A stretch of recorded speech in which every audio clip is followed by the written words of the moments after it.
මොකද්ද මේ self love කියන්නේ? අපි තව කෙනෙක්ව සතුටින් තියන්න සමහර වෙලාවල් වලදී අපේ ආස දේවල් කැප කරනවා. අපි අපිට ආදරේ නැත්තම් මේ ලෝකේ කිසිම කෙනෙක් අපිට ආදරේ කරන්නේ නැහැ. Hi guys, welcome back to my YouTube channel. අද වීඩියෝ එකකින් මම ෂෙයා කරගන්නේ self love ගැන. මොකද්ද මේ self love කියන්නේ? self love කියන්නේ ඔයාව සතුටු කරන්න කරන, ඔයාට ආදරය කරන්න ඕනම දෙයක්. self love කියන්නේ මේක විතරයි self love කරනවා නම් මේ දේ තමයි කරන්න ඕනි කියලා අනිවාර්යෙන් කරන්න ඕනි කිසිම දෙයක් නැහැ. ඔයාට ආදරය කරන එක තමයි self love කියන්නේ. මම හරිම ආස දෙයක් තමයි මගේ ජීවිතේ මම conversations build up කරගන්න මිනිස්සුන්ගෙන් අහන්න ඔයා self love කියන දේ දන්නවද කියන එක. මට හම්බෙලා තියෙනවා self love දන්නේ නැති අය, self love දන්න අය, තමන් වෙනුවෙන් දේවල් කරන අය. මට හම්බෙලා තියෙනවා තමන් වෙනුවෙන් දේවල් නොකරන අය. ඒත් හම්බෙලා තියෙනවා. මම අලුතෙන් කායික හරි කතා කරනවා නම් මං යාළගෙන් අහනවා ඔයා self love ගැන දන්නවද? ඔයා self love කරනවද? ඔයාට ආදරේද? ඔයා වෙනුවෙන් දේවල් කරනවද? එහෙම කරන කෙනෙක් කියන්නේ එයාගේ vibration level එක සෑහෙන්න වැඩි. එයාගේ energy එක, එයාගේ aura එක එහෙමදේම සෑහෙන්න වැඩි. අපිට ආදරේ නැත්තම් මේ ලෝකේ කිසිම කෙනෙක් අපිට ආදරේ කරන්නේ නැහැ. මේක හරි විකාර කතාවක් වගේ තමයි. මුලින් අහන කෙනෙක්ට self love ගැන දන්නේ නැති කෙනෙක්ට ඒක ඇත්තටම විකාර කතාවක් වගේ තමයි. අපිට ආදරේ නැත්තම් අපිට ඇත්තටම කවුරුත්ම ආදරේ කරන්නේ නැහැ. normally ඕනම කෙනෙක්ට තමන්ගේ අම්මා තාත්තා තමන්ගේ සහෝදර සහෝදරියෝ ආදරේ. හැබැයි අපිට ආදරේ නැත්තම් එයාලගේ ආදරේ වුණත් අපිට ලැබෙන්නේ ෆිල්ටර් වෙලා. අපිට ආදරේ කරන්න පටන් අරගෙන අපේ කොස්ට්‍රොයිඩ් එක අපි වුණාට පස්සේ එතනින් එහාට එයාලගේ ආදරේ කවදාවත් අපිට ෆිල්ටර් වෙලා ලැබෙන්නේ නැහැ. තමන්ට ආදරේ කරනවා කියන්නේ මගේ ජීවිතෙන් කවුරු අයින් වුණත් මගේ ජීවිතේ ඉඳපු යාළුවෙක් හරි මට ඉන්න බොයිෆ්‍රෙන්ඩ් කෙනෙක් හරි ඒ කවුරු නැති වුණත් මගේ ජීවිතේ මම ඉස්සරහට හදාගෙන යන්න ඕනි. තමන් ආදරේ කරද්දී වෙන කෙනෙක් නැති වුණා කියලාවත් අපේ ජීවිතේ එක කාලෙකදී ඉන්න මිනිස්සෙක් නැති වුණා කියලාවත් තමන්ගේ ජීවිතේ ආපස්සට යවා ගන්නේ නැහැ.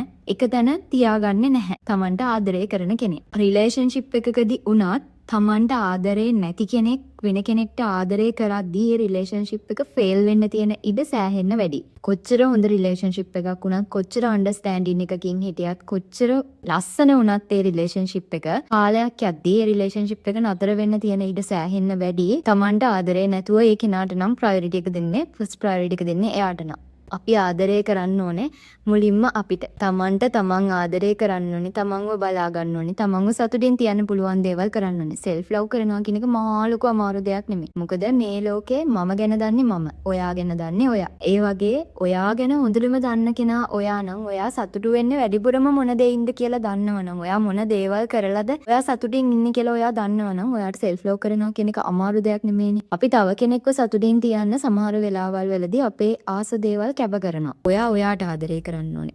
ඔයාට ආදරේ කරද්දී ඔයා කැමති දේවල් තමයි ඔයා කරන්න ඕනේ. අනිත් අයට කැමති දේවල්වත් ඔයා ඉගෙන ගන්න ඕනේ ඔයාට කැමති දේවල්. ඔයා higher studies කරන්න ඕනේ ඔයාට කැමති දේවල්. ඔයා අඳින්න පළදින්න ඕනේ ඔයාට කැමති දේවල්. මම ආසයි නම් එළියට යන්න හවසට මං එළියට යනවා. මට බීච් එකට යන්න ඕන නම් කවුරුත් නැහැ කියලා ඉන්නේ නැහැ. මම තනියම හරි යනවා. හැබැයි එක අයගේ ආසාව වෙනස් වෙන්න පුළුවන්. සමහර අය කැමති යාළුවෙක් එක්ක hang outs වෙන්න. එහෙම නැත්නම් තමන්ගේ boyfriend එක්ක තමන්ගේ girlfriend එක්ක එළියට යන්න. එහෙම නැත්නම් family එකත් එක්ක time spend කරන්න. එක අය එක විදියට කැමති. සමහර අය කැමති තනියම ඉන්න. මට තියෙන experience එකක් මම A levels ඉවර වෙනකම් හිටිය යාළුවෙක් එක්ක. ගෙදරින් පිට හිටිය කාලේ වුණත් මම යාළුවෙක් එක්ක බෝඩින් වල නතර වෙලා යාළුවෝ එක්ක හිටියේ. ඊට පස්සේ ෆස්ට් ෂයි එක ඉවර වෙලා සෙකන්ඩ් ෂයි පටන් ගන්න කාලේ මට ඉන්න උනේ මම දන්නේවත් නැති අය එක්ක. මගේ චූටි කාලේ ඉඳන් මට ඉඳපු යාළුවෝ නෙමෙයි. මම අලුතෙන් බෝඩිමකට යනවා. ඒ බෝඩිමේ කවුරුත් මං අඳුරන්නේ නැහැ. එතනට ගිහිල්ලා තමයි මට යාළුවව යාළුවෝ කරගන්න වෙන්නේ. ඊට පස්සේ ඉඳන් මගේ ජීවිතේ හැමදේම මම තනියම පුරුදුනේ කරන්න. මම තේරුම් ගත්ත දේ තමයි මන් වැඩිපුරම සතුටින් ඉන්නේ මම තනියම ඉද්දි. මම මාව හොයාගන්නේ. මට මාව ලැබෙන්නේ මම විදිහටම ඉන්නේ තනියම ඉද්දි කියන එක. සමහර අය කැමති එහෙම නෙමෙයි. සමහර අය ඇත්තටම කැමති යාළුවෝ ගොඩාක් එක්ක ඉන්න. සමහර අය යාළුවෝ දෙන්නෙක් තුන් දෙනෙක් එක්ක ඉන්න. ඒ වගේ ඔයා කැමති දේ දන්නේ ඔයා. ඔයා ජර්නලින් කරනවා නම් ඔයාට පුළුවන් ඔයාගේ ජර්නල් එකේ හැබිට් එකක් විදියට දාගන්න. ඔයාට ආදරේ කරන්න පුළුවන් එක පොයින්ට් එකක් මොකක් හරි. ඔයාට ඔයාගේ යාළුවොත් එක්ක ටයිම් ස්පෙන්ඩ් කරන්න ඕනේ නම් ඔයාට ඒක කරන්න වෙලාව අඩුයි නම් ඔයාට පුළුවන් ඔයාගේ ජර්නල් එකේ පොයින්ට් එකක් අයින් කරන්න. ඔයා යාළුවොත් එක්ක වැඩිපුර ටයිම් ස්පෙන්ඩ් කරනවා. අද මම යාළුවොත් එක්ක විනාඩි 5ක් නම් හිටියේ.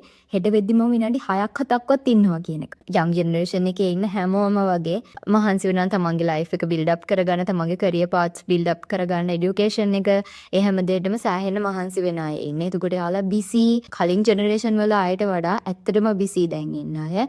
මගේ ජෙනරේෂන් එකටත් වඩා මට පහළ ඉන්න ජෙනරේෂන් එකේ අය චූටි කාලේ ඉඳන්ම බලන්නේ සල්ලි හම්බ කරන්න. ඒ වගේම තමන්ගේ එඩියුකේෂන් පාත්ස්, තමන්ගේ කැරියර් පාත් එක චූටි කාලේ ඉඳන්ම හදාගන්න. ඒ අය ගොඩාක් ඒවට මහන්සි වෙනවා. එතකොට එයාලාට හරි අමාරුයි. අපි එක කාලෙකදී මහන්සි වෙන්නම ඕනේනේ අපිව සක්සස් කරගන්න. ඒ කාලෙදී හරි අමාරුයි අපිට ටයිම් එකක් දෙන්න, තමන්ට ටයිම් එකක් දෙන්න. හැබැයි චූටි දේවල් ඇතිනේ. ඔයා ආස විදිහේ චූටි දෙයක් වුණත් ඇති. මම කියන්නේත් බිසි ෂෙඩියුල් එකක් තියෙන කෙනෙක්. මමත් සමහර වෙලාවට මට හරියට කන්නවත් වෙලාවක් නැති දවස් තියෙනවා. හැබැයි මම කොහෙන් හරි දවසේ එක තැනක් හොයාගන්නවා මට මං වෙන්න පුළුවන් විදිහේ. තමන්ව සතුටින් තියන්න ඕනේ. end of the day ඔයා සතුටින් නෙමෙයි නම් ඔයාට කොච්චර සල්ලි තිබ්බත් වැඩන්නේ, ඔයා කොච්චර කොහොම යාළුවෝ හිටියත් වැඩන්නේ, ඔයා end of the day සතුටින් නෙමෙයි න ะ. මේ ලෝකේ වැදගත්ම දේ වෙන්නේ ඔයාට ඔයාගේ සතුට. ඔයාගේ සතුට හොයන්න තමයි හැමදේම මේ කරන්නේ.